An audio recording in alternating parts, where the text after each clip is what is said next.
This podcast is brought to you in association with ANZ Hernia Society, the International Hernia Collaboration, the Abdominal Wall Reconstruction Surgeons Community, Melbourne University, and is now endorsed by General Surgeons Australia.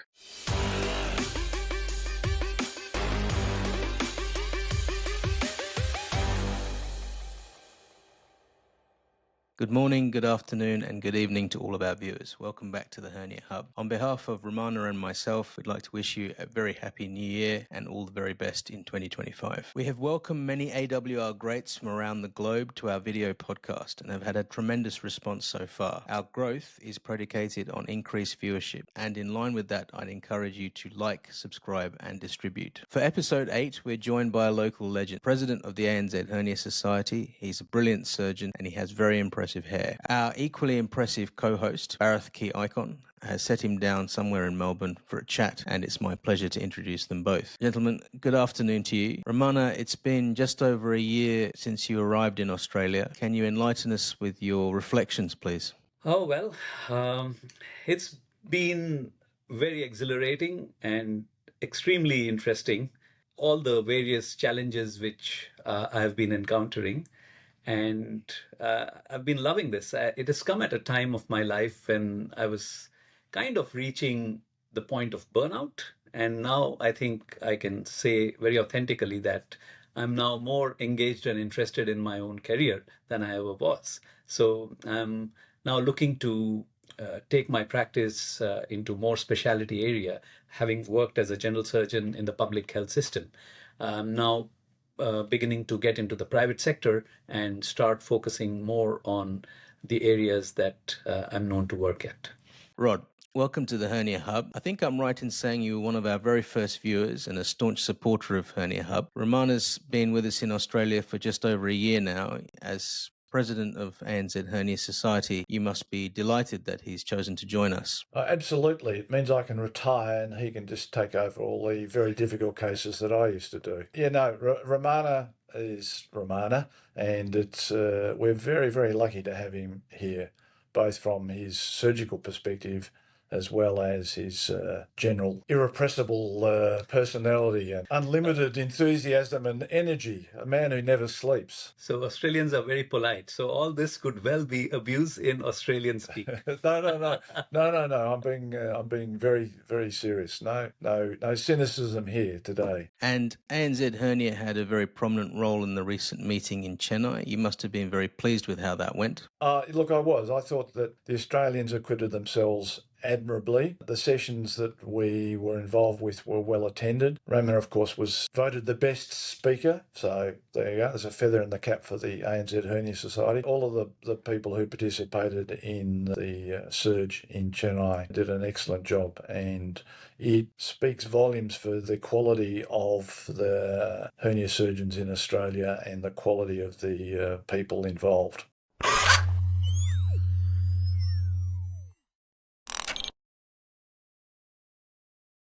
So, Rod, how was India and the experience in deep impact surge? India, I think, is chaotic, but it's chaotic in not a frightening sense, but in an exhilarating sense. And I think that once you get used to the chaos, then it becomes a very interesting place to be. It's the juxtaposition of all the various layers of Indian society side by side that make it a little bit confronting for a lot of people when they first get there. I think once you get over the glaring disparities, they're a great place. The food's terrific. The people are very hospitable. So I like India as a place. Deep surge was very impressive once again. The organisational skills are second to none. The program's fantastic. As we've seen recently, the major complaint about the program is too much and people miss out on things. But given that it's recorded, and I suspect the recordings are going to be first class, people will be able to dip into it time and time again. So if you weren't there this time or the time before, you got to come to Madras in 27, is that right? Mumbai. I've just been to Madras. Yeah, I've just been to Madras. Chennai. Did you get to operate this time? I did. I got to operate again. Last time I did a very complex abdominal wall reconstruction. This time was a little easier. Andrew DeBow had the very difficult case that day. So I had a lady who had a incisional hernia as a result of a bone graft taken from her hip for cervical stabilisation. And I was able to do a totally preperitoneal repair that went very well. And my sources tell me the patient's fine. She's gone home. The operating is always interesting when you're operating in another culture. You're out of your comfort zone, especially if people are recording and asking questions. Again, I think it's something that some people are able to do it, some people aren't. I've been lucky that over the years, most of the live recordings I've been involved in have gone well. I've had a couple of times over the years where they've had to cut away back to the audience for a while whilst we deal with problems, but fortunately the last time in India or this time that was an issue.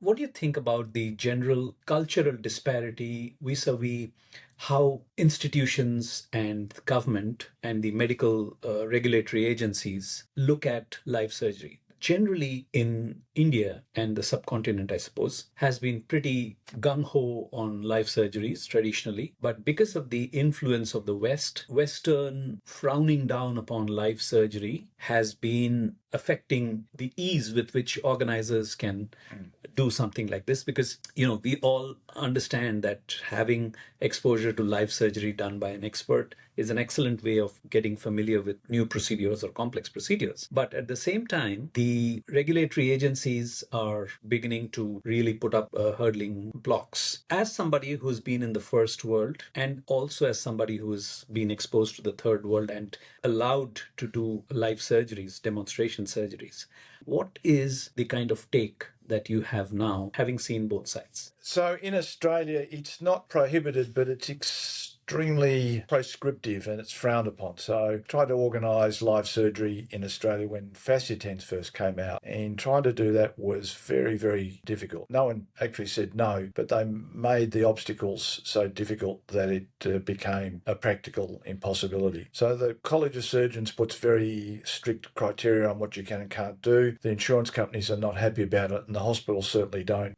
encourage it. So I think that live surgery, certainly in Australia, is probably done very infrequently. They really ask you to do the surgery live, record it, and then play it back to an audience, which is, I think, counterproductive. In India this time, it seemed to be a little smoother than last time in terms of getting the permissions. I don't know whether behind the scenes it was any smoother or not. Never is. Probably not. I think live surgery has got some benefits, but I think that people are generally out of their comfort zone. They're often operating in theatres that they're unused to, or with people that they're unused to, and there are the added pressures of trying to concentrate on what you're doing as well as answering in an amusing way questions from the audience. And so it probably has got issues that remain to be resolved. I don't think that we're going to see a lot more live surgery, certainly not in first world countries. I don't know whether that'll be the same in India and other places.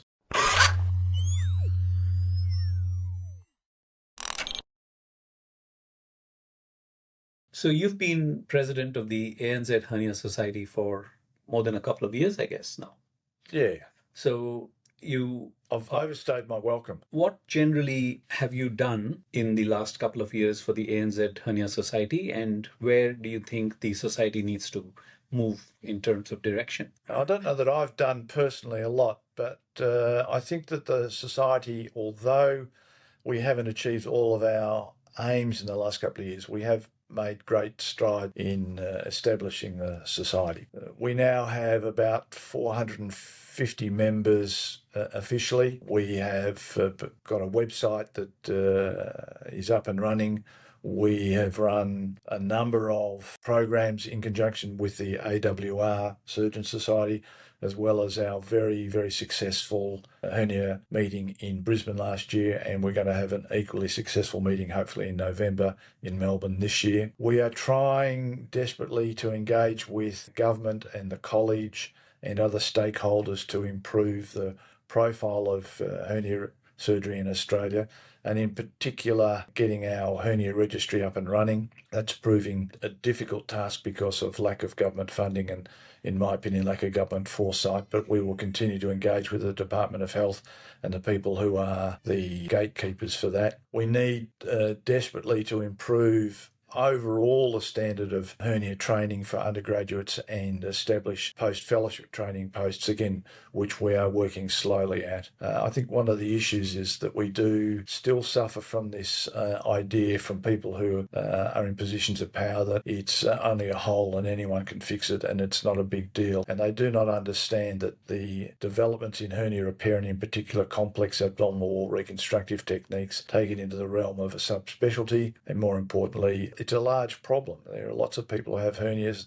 and there are people who have their hernias well fixed, but there are equally a lot of people who have their hernias who are not so well fixed and have recurrent problems. We need to both prevent that happening as well as managing them when it does occur. So we have had examples of surgeons who have had complications after doing something like an ETEP reef stopper, and their hospital has asked them to give an explanation as to why they're doing novel procedures and whether they have the credentials to do novel procedures. This, I think, is a very difficult challenge for the practicing surgeon who wants to progress with his or her surgical skills and level of practice. So how do you think in a regulated medical society like in Australia, we can find a way forward? It's always been a difficult thing as to how new technologies are introduced and new techniques are introduced and how people who feel that they should be able to do that are introduced. I think in essence it gets back to the individual. I think that individuals shouldn't undertake procedures that are new and novel without the requisite training, whatever the requisite training is. And so at the very least they should do their first few cases with someone who's experienced at doing that procedure, that they ideally have been to some appropriate courses, have done wet labs for them, have looked at the technique in great depth. And it's not a brand new technique, it's an extension of something that they've done a lot of times before. So, for example, if you're going to undertake robotic transversus abdominis release, you want to have perhaps done 300 or 400 open transverse abdominis releases before. I mean, that may be too many, but you want to be familiar with the procedure before you start doing it in a different way. I think that it behoves the individual to be adequately trained and not just go off on their own. But how do you prove it to the authorities? Well, that's the issue. The issue is proving it to the authorities, and I don't think that the authorities necessarily need to have it proved to them. If people are good at what they do, then there shouldn't be too many issues. And if there are issues, then we need to support those individuals. That is the College of Surgeons, who accredits people to be general surgeons or cardiac surgeons or neurosurgeons and work within their scope of practice. Hospitals always ask people what their scope of practice are, and if they need more substantive information, then they obtain that substantive information before they allow those people to practice in that scope. I think that what has to happen when institutions say to a surgeon X, you shouldn't be doing this or you shouldn't be doing that, then what they need to do is get the support of the college and get the support of, for example, the Hernia Society to bite back and say that this person, it is within their remit. But I agree, it's a difficult question. It applies to all forms of surgery when things are novel and new. And it was certainly the same when laparoscopic surgery came in and lap collies and people saying, why would you do it? Well, it's now the standard of care. And in many places, the issues that are being raised here are standard of care elsewhere. It's just that they're new to Australia.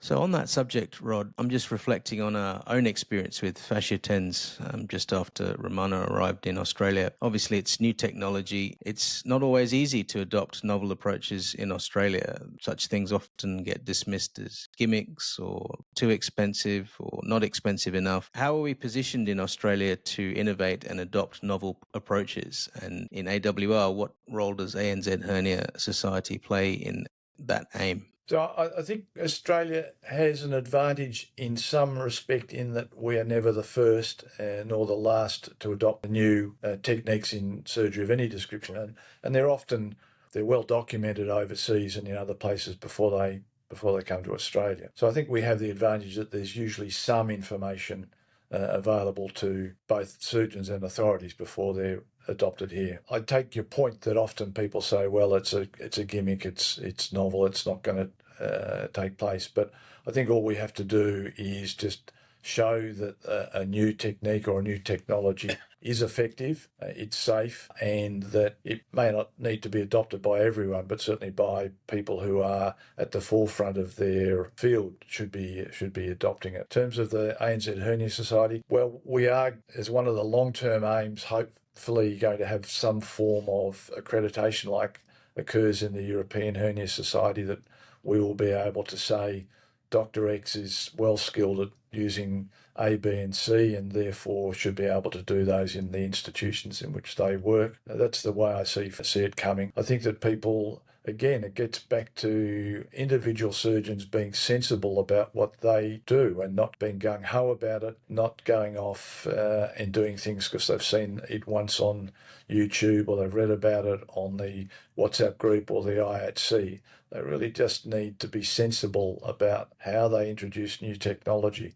Inguinal hernia repair in Australia, laparoscopic inguinal hernia repair in Australia was set back many years by the fact that two very well-known sports persons in Queensland got catastrophic complications from their laparoscopic hernia repair that became public knowledge. And so that set back the advent of certainly laparoscopic inguinal hernia repair for some time until its advantages became obvious to those people that did it and to patients and societies. And so I think it's, as I said, it behoves the individual surgeon to be competent at what they're doing, whether that be an open operation or a robotic or a laparoscopic operation.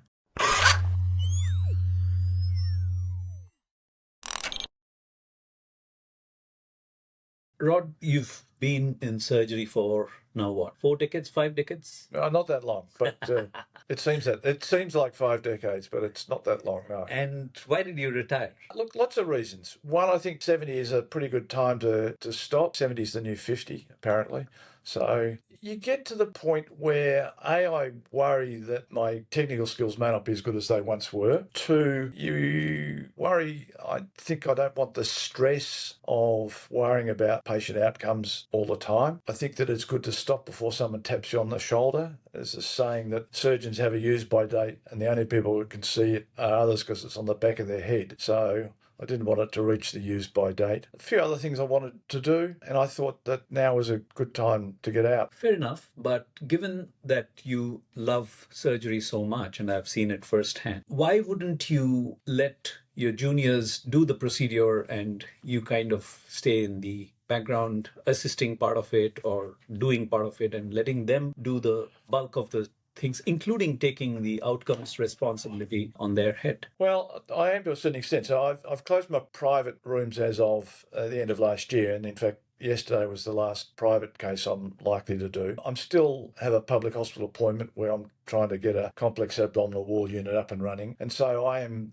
there mentoring younger surgeons and the registrars and the fellows, at least till the end of this year. And I may well stay on. It's a very valid point, and I'm certainly around to offer advice, gratuitous and otherwise, to people. Come and help help them operate. So that's the main reason. But yeah, I enjoy operating, but I don't necessarily enjoy the stress that entails pre and post-operative and intraoperatively as well. One of the issues, I think, as you do it more often, is you know what the pitfalls are, and you know when you get to points in the operation where you can go down path A or path B, that you always regret taking path B when you should have taken path A, and vice versa. And so I think that the more you're aware of what can go wrong, the more you worry about choices you make may not be as good. The other thing that worried me as I've got a bit older is, have I got more conservative? In other words, have I opted not to operate on people because I'm worried about the potential outcome rather than because it was not necessarily the right or the wrong thing to do for them? So hopefully I've always made the choice of operating or not operating because it's the right thing for the patient, not necessarily for my outcomes. So in such a long career, do you look back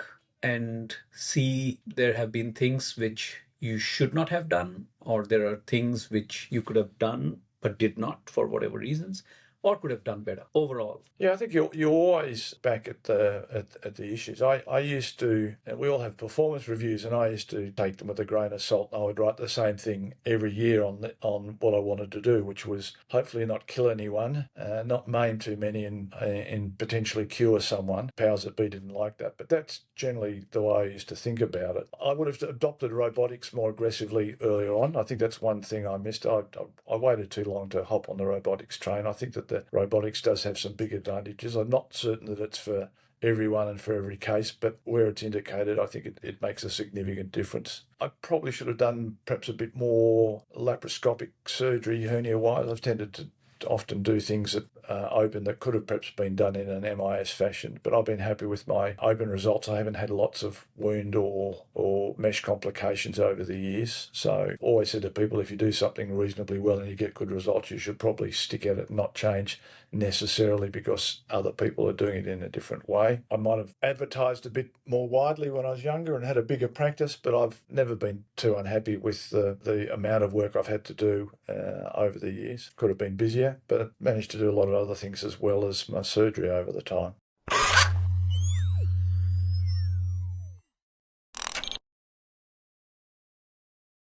This issue about mesh, some of the public, especially in the first world, thinking that all mesh is bad and mesh can wreak havoc inside the body, and they're wanting non-mesh approaches. And on the other hand, having very, very expensive newer mesh products which can disappear or which can partially disappear. With this entire spectrum of the perceptions about mesh, leave alone the evidence, and the diverse spectrum of the economics, the price tag for a mesh, how do you think we should look at mesh overall as surgeons, and how do you handle the mesh skeptic? Of course, it's easy to say, okay, I'll do whatever you want, but you're responsible for the outcomes. So how do you look at it overall in your practice, both in terms of inguinal hernias? Say, for example, if I were a patient and I said, you put a phasix mesh for my inguinal hernia, would you do it? I don't think we have any evidence that phasix in the groin works particularly well. And if someone was really averse to, for example, having mesh in their groin, I would do my best to talk them out of that. If they really wanted a non-mesh repair, then I'd do a shoulder ice repair, because I'd learned to do a shoulder ice repair, with the caveats that my shoulder ice is probably not as good as the shoulder ice clinic's shoulder ice, with a higher recurrence rate, much higher than the recurrence rate they'd get if they had a piece of mesh in. But most people, when you speak to them about mesh in a rational fashion, especially when you explain to them that most of the issues with mesh were related to mesh being put in places that it may not have been advisable to put it in the first place, rather than where general surgeons generally put mesh between two well-vascularized pieces of tissue and it heals reasonably well. And also, if you explain that all implants have an issue with infection and stuff, that most people are reasonable. With regards to mesh overall, I think that mesh has been a big advantage, but we haven't really advanced it all that far. We're still using the same bits of plastic that we used 50 and 60 years ago. There have been some pretty good advances in terms of what we know about mesh and what we know about its integration or not integration. And so I think we have a bit more evidence available. But we still have things like mentioned phasix. I think there were 64,000 pieces of phasix put in before there was any data freely available. I quite like the mesh myself. I'm not having a go at it specifically, but a lot of the mesh that's used is mesh that's been put in as a marketing exercise, not necessarily as a scientific exercise. And so we have meshes that come and meshes that go pretty rapidly when they fail the clinical test. I think we need mesh at the moment until we have a better way of encouraging the body to lay down normal collagen. Clearly, many hernias are a result of abnormal collagen metabolism, and so therefore relying on the patient's collagen is probably fraught with issues. I think that for many people in the long term, some form of resorbable mesh will be sufficient. Other patients are going to need a form of permanent synthetic mesh. Have you used Cinecor I haven't used the Cinecor That's by yet. Gore, and it's That's the now one available. that's partly resorbable, Yeah. partly permanent. I think there will be constructs like that will work. I know that there are other things that we can add to mesh, which of course using nanotechnology can make them resistant to bacteria or can encourage the right sorts of ingrowth of collagen. I know that Cussons make a mesh that's coated with, I think it's PLLA, which helps change macrophage phenotype so that it lays down collagen that is more connective tissue-like and less scar-like. So I think that there's a massive field available to us. I don't think we should throw mesh out yet. I just think people need to be aware that there are lots of meshes. They work in different ways, and we should be aware of the advantages and disadvantages of each. But more importantly, the person putting the mesh in should know all about the mesh and what that mesh is going to do in that particular patient and explain the rationale to the patient. In terms of doing complex AWR work, which parts of procedures that you do you find especially sticky, difficult, troublesome, stressful? Yeah, they're all particularly troublesome. I mean, all surgeons have some issues with taking loops of bowel off mesh. That's always a worry. The tricks that I've employed are using sharp dissection with a scalpel blade, leaving little pieces of mesh on the bowel if it's particularly sticky. I think there's some data to suggest that it's better to cut out bowel and do an anastomosis rather than do multiple closure of enterotomies. They're more likely to lead to fistulae.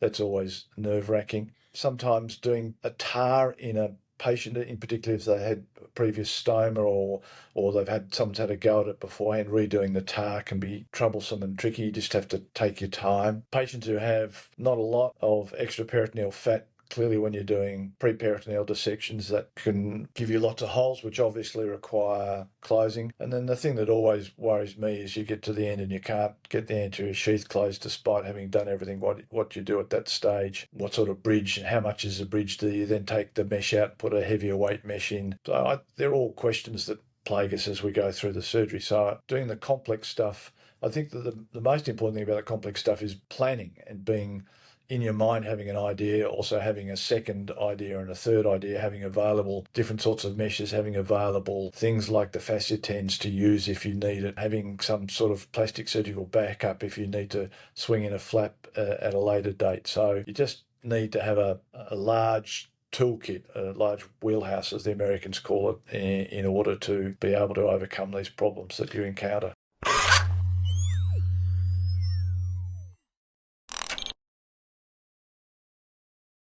Let me pick your brains about how you would handle a situation like this. I had posted recently in the ANZ group about a patient, 84 or 94 years of age, probably 94, with an obstructed parastomal hernia, multiple episodes of obstruction, which resolved spontaneously. The patient's back again, and this time you decided to operate. I decided, based on my understanding about her abdomen and how it could be fixed, I decided to do a laparoscopic adhesiolysis and put in an IPOM like a sugar baker. In the process of a very, very extensive adhesiolysis, every surgeon thinks he does very well. I ended up with 2 separate enterotomies, significant enterotomies, and 1 seromuscular colonic injury, which was not through and through, but 2 small bowel loops were damaged full thickness. And I sutured all of this laparoscopically, and this was now completely ready. I closed the defect, lateralized the stoma. Everything is done, but the injuries happened towards the end when I needed to extend it. The bowel was completely fused with the muscle, the rectus muscle. So at this point, you've already done your dissection. You've done your abdominal wall closure. You've now done the adhesiolysis. Now what do you do? So I think you've got a couple of options here. You can either bite the bullet and go ahead and do your sugar baker repair, pray to all your gods. You Indians have got a lot of gods to pray to, so you get lots of extra support. Or you could be pragmatic and say, okay, well, we won't put the mesh in. We'll see what happens over the next 48 to 72 hours. I'll re-laparoscope her and redo and put the mesh in 2 or 3 days later, depending upon how she's going on. And I'm assuming whilst you've done all this, you were wishing you'd just done an open onlay repair from the outside. No? No. No? I did this second option. I've chosen to wait for her to recover maybe 4 days and then go back in and do the sugar baker. But at this point of time, I'm wondering if that was a smart thing to do, because you never know how the patient's going to react. So the patient at this point of time may feel too tired and say, I don't feel up to it. And it's happened to me before. And then you end up operating another time at a suboptimal occasion. So it never Well, I think you curse yourself. I mean, if you'd put the mesh in at the time and she'd leaked and your mesh had got infected and she got a fistula, you would have been furious for not waiting. And if you'd waited and she'd said, I can't do it now, then you'd be furious for saying, why didn't you do it? I think that these are the sort of imponderables that as surgeons we face all the time. There are clinical conundra that we don't know the answer at the start. We know the answer at the end, but we don't know when we start out. The tipping point for me was she was 94. She is 94 and very frail, and her tissues also seem to be, less resilient. So I just thought that I wouldn't want to do a definitive repair at this point, because I was not sure about the outcomes of whatever I had already done. So I think when that doubt creeps into your mind, that is probably a time to not proceed any further in proactive. Yeah, I think that's probably a pretty good idea. Is that if you're doubting what you're doing, then you probably shouldn't do it. As surgeons, we should always not necessarily have doubt. We should always be questioning the options we take and weighing up in our minds. Sometimes we do it subliminally. Sometimes we think out loud, which is one of the good reasons, or one of the great reasons for operating with another surgeon, is that you can bounce your ideas off them. And I've been very indebted to Mark Stephen, who's worked with me for many years, at times giving me sensible advice and at times agreeing with what I was going to do, but also seeing other ways around problems, which has helped enormously. So I think if you can always have someone there that you trust their judgment, then that makes life a lot easier. But as you know, often the buck stops with the surgeon who is the one in charge. Yeah, I very strongly feel a two-surgeon model is a fantastic one. I think it would go a long way in reducing complications and the stresses of doing major procedures. I have that experience in my life. Yeah, and I think for those of us that do long operations, stopping, having a break, I mean, nearly always with the major reconstructive work that I do is we would perhaps do all the deconstruction and then have a break, have a cup of coffee, something to eat, just stop operating for 15, 20 minutes whilst you get your brain sorted out. I know that's an extra 20 minutes, half an hour, the patient has to be asleep, but I think it actually refreshes you and your hands are not as tired, your arms not as tired, your brain's not as tired. You can start again with a new phase of the surgery. So I'd recommend that to anyone who's undertaking long operations, is have a break. Unscrub, get away from the table, have a coffee. I used to work with a surgeon who couldn't go more than an hour between cigarettes, so he could only operate for an hour before he had to go out and have a fag.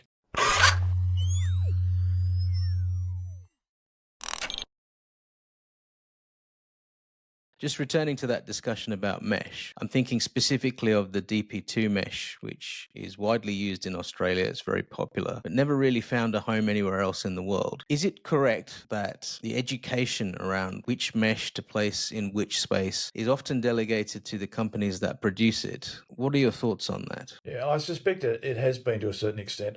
Can I say I've never used DP2 mesh, and I've never used split meshes of any description, because I sort of used the principles that I was taught, is that you make the space as big as you need to so that the cord structures are lying flat under a flat piece of mesh. So I never found it attractive. Yeah, I don't understand why it became popular in Australia. I suspect it was a fantastic marketing exercise and people adopted it and they've continued to use it. I know surgeons who still continue to use it and will do so until it stops being imported into the country. I do believe that we rely to a certain extent on the industry, but I don't necessarily think that's always a bad thing. I think that they are aware of the meshes. They also often see who's good at operating and who's not good at operating, and they pick up from the surgeons who use the mesh well the little tricks and tips that they can then pass on to other surgeons that they visit. So, did you fall for the physio mesh marketing gambit? Yeah, I put lots and lots of physio mesh in, and I'd have to say I had no problems with it. So it was a fantastic mesh. Yeah, I thought it was a fantastic mesh. Now,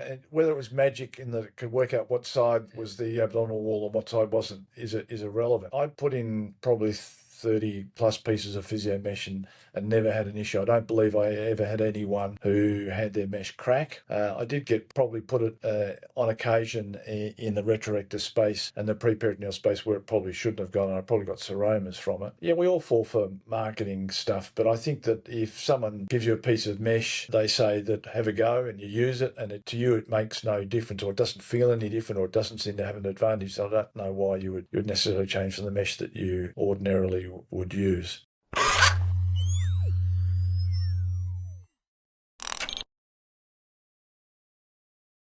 Overall, I think what is important is for people to learn from you, not merely the craft of surgery, but also the philosophy and art of surgery. To this end, how you conduct your business with patients and with colleagues, everything, it matters, right? So do you think the younger surgeons of today are doing a better job of communicating with other surgeons than, say, your generation? That's a very hard question. I'm not so certain. I mean, the ones that I come across that I've directly sort of mentored or helped or have asked me questions, and certainly they communicate very well. I trained at a time when, although it was probably more hierarchical in terms of who the boss was, and you did what was told, and in theory you were doing their operation in the way that they did it, and you weren't allowed to do it in any other way. That had its limitations. But also because the hospital systems were a bit more collegiate, people were around a bit more often, you sat around in the tea room with more people, and certainly the resident staff, we spent a lot of time in the residency talking, and you got to know people pretty well, and so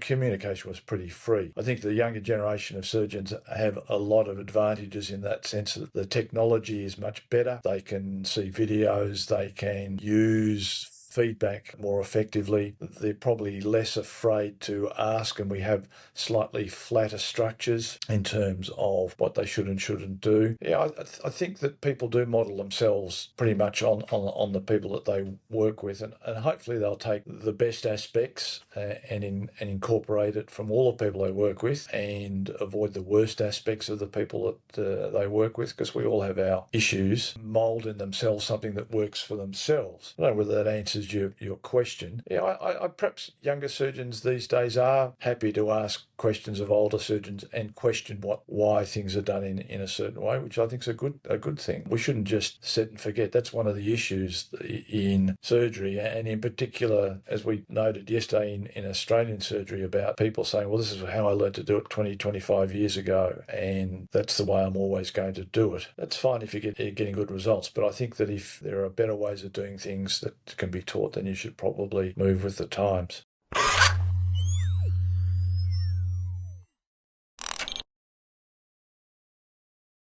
One of the things that was new to me after I came to Australia was to see that everywhere there is always, I don't know how to call it, there is an apology which is issued to the Aboriginals and the people, the first islanders, as they are called. Is it the first islanders, or what is the term for it? First inhabitants, isn't it? The First Nations? Yeah, First Nations, correct. So this has gone to a point, probably, that's what I understand, where this is official. You're supposed to do it in every public meeting, even if it is pure surgery or mixed, any kind of meeting, you're supposed to do it. And at the College of Surgeons annual meeting last year in Christchurch, there was actually a pretty lengthy segment which was in Maori language. It left me wondering whether Australians are overdoing this, or whether it is appropriate, or whether it is completely misguided. What is your opinion about it? I know in this part of the world it must be a political hot topic, but who cares? Yeah, no, I'm happy to delve into the politics. Yeah, I suspect that the welcome to country ceremonies are sometimes overdone, but I think that's a reflection of where it was beforehand, when our prehistory was completely ignored. And so it may be that the response has gone one way too far. I think that the good welcome to country ceremonies are brief and to the point and don't go on. whether they are in the indigenous language or whether they are in English or a mixture of both, doesn't worry me. I don't think that every meeting has to have a welcome to country, but I think big things like the College of Surgeons meetings probably appropriate, perhaps big sporting venues and things perhaps on a more significant basis. I'm not certain that every committee meeting has to have a welcome to country or every meeting like that. I don't necessarily see the point. But then again, I'm a late middle-aged, old, white, privileged fella who works in a well-remunerated profession. I'm not someone who has possibly been dispossessed or not had their fair share of luck in life. So I'm arguing from a position that's perhaps not as sensitive as it could be. Well, the other side of the argument is whatever happened few generations back, why are you carrying the guilt of that? Now, this is happening across the world. If you see, the Germans are now beginning to think, or people from America are telling them to think that way. You don't need to carry the cross of Hitler even now. That happened 80 years back. Why are you still feeling guilty about it? You can feel bad about it, that it happened in your country, but why are you carrying it as a personal guilt? The same way, people are saying, why do white people carry the guilt of being privileged white when you had nothing to do with whatever discrimination might have happened long back? Yeah, I don't know that people should carry I don't think people should individually carry the guilt, but I think that to a certain extent that governments and societies carry some responsibility, but also it's not necessarily a black arm view of history. It's the fact that the history hasn't necessarily been told either accurately or widely enough. And so, again, I think it's this possibly an overreaction to what's gone on in the past. I don't have any personal guilt for anything that my ancestors have done, and I don't think that people should necessarily carry that guilt, but they should acknowledge that those things went on, and they should acknowledge that as a result there's been an intergenerational and several generations of ongoing issues as a result of that. So I think that's a different matter. I think acknowledging it and saying that we bear some responsibility for it as distinct from saying I'm personally guilty for what a few white fellas did along the Murray River in the 1800s. Okay, we can carry this discussion further, but I think at some point we'll have to put a stop to it. Well, thank you very much. I'm honoured to be on Hernia Hub, given the luminaries that have been on here before. I'm a journeyman who is sort of perhaps the myth outweighs the reality. I don't know. Well, gentlemen, I think that's probably all we're going to have time for today on episode 8. It's been a very entertaining 40 minutes or so. I'd like to thank Rod for joining us on Hernia Hub and for continuing to support us. And of course, my co-host Romana. We look forward to your company in episode 9. Thank you for watching the vodcast, and please look out for the next episode. The Hernia Hub team welcomes all comments and feedback and invites you to share these via our email address herniahub@gmail.com.